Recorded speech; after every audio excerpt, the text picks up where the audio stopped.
Hi there, this is just a short video demonstrating the installation of freewheeling hubs on my Series 3 Land Rover. It's not about the sense of freewheeling hubs, just demonstrating how to use them. These super winches are actually identical to the AVM. But for the AVMs there are two different kinds available. I will show that later. A very short instruction and just an overview on the different parts and the function of the freewheeling hubs. They work pretty simple. They just connect the stub axle to the hub assembly and replace the drive flange. You can switch them on and off, and that's just a connection between the stub axle and hub assembly.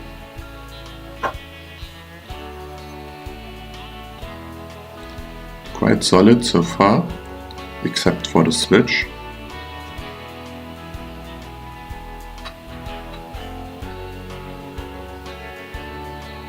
It's a quite easy mechanism, and the set includes so far everything that you need and that is not already on the car.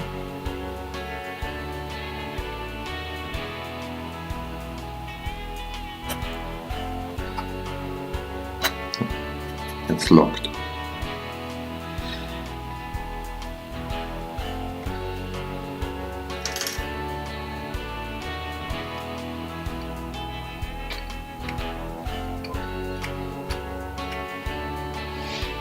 As I said, the switch is only plastic, but it's normally, I don't think that should be a kind of a problem.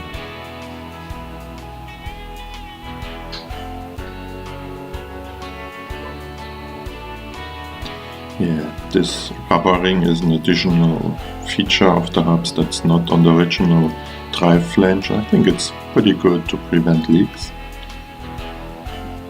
Here just a comparison to the 24 splines version, and they have a nut, a special nut that you have to use because there is not enough room for the original nut.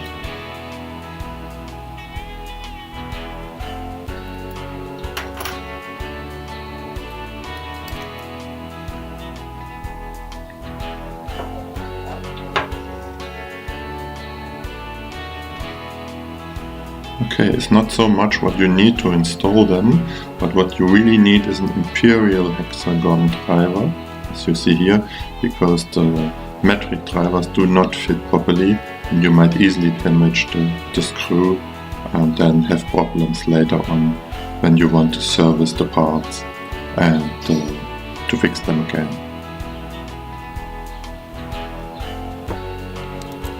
Just following the instruction, as you see, the left upper corner, remove the original parts. This is actually a car that I just reinstalled all these parts, so they're pretty new and therefore also easy to remove.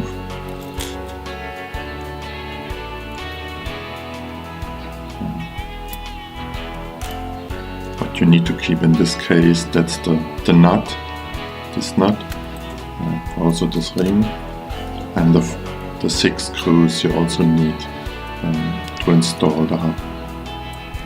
The felt seal is of course replaced.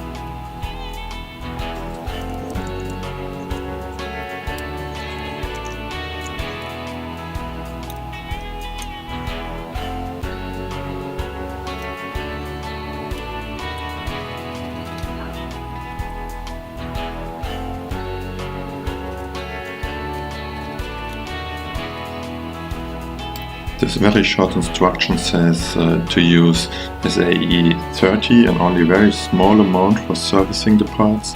I actually used SAE 90 just because I think that's what's in the axle anyway and also in the diffs.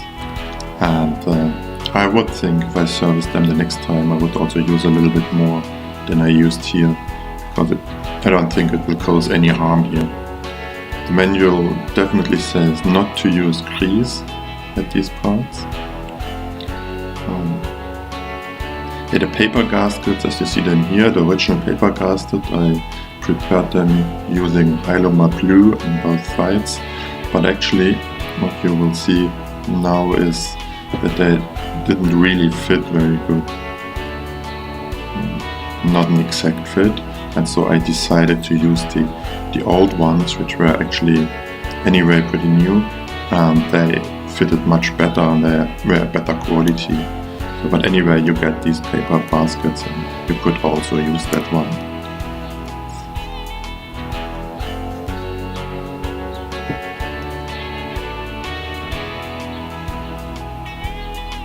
And these are the old ones and they are a better rubber quality. They should do the job anyway too. And there's still this rubber seal, this additional rubber seal, that might also help to prevent leaks.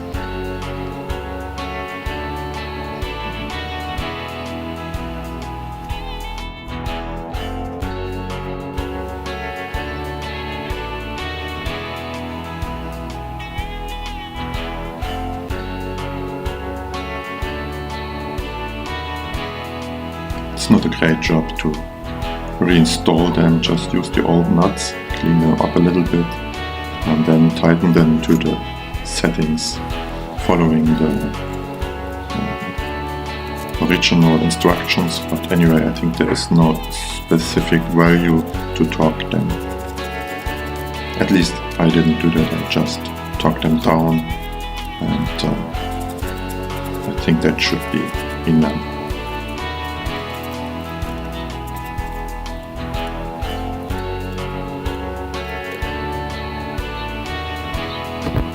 Ready to install the inner felt seal. The one that is supplied with the kit also has the rubber surface that needs to be faced outwards and then put very carefully into this area here. Then followed by the ring and the nut.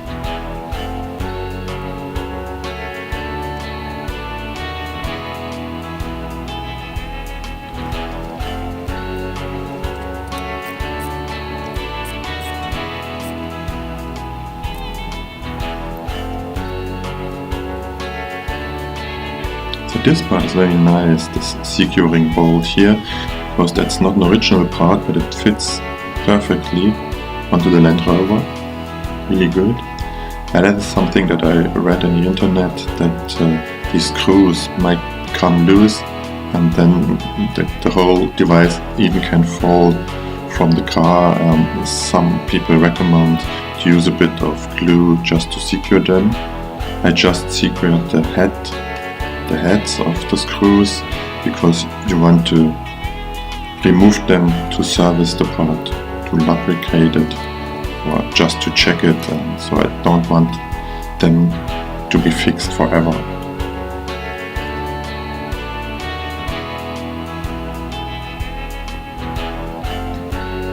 There are, as I said, 6 screws and you need to use these imperial hex screwdrivers. And then torque them to the setting. The setting in the instruction actually is about 4 or 5 Newton meters, so not very tight, and I'm not sure if it really makes sense to use a torque meter, but I did.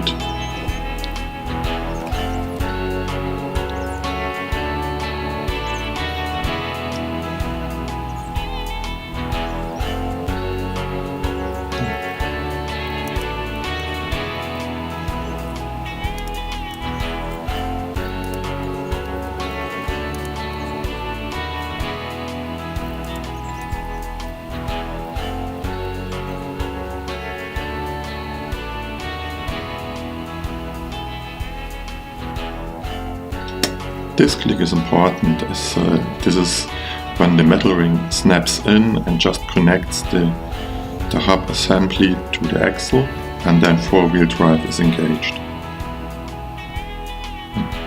The other side's just the same, of course. That's it. As I said, there are some pros and cons that you can find if to use them or not. Whenever you use them, it is important to switch them on every now and then, just to lubricate the swivel pin housing and the axle. Thanks for watching.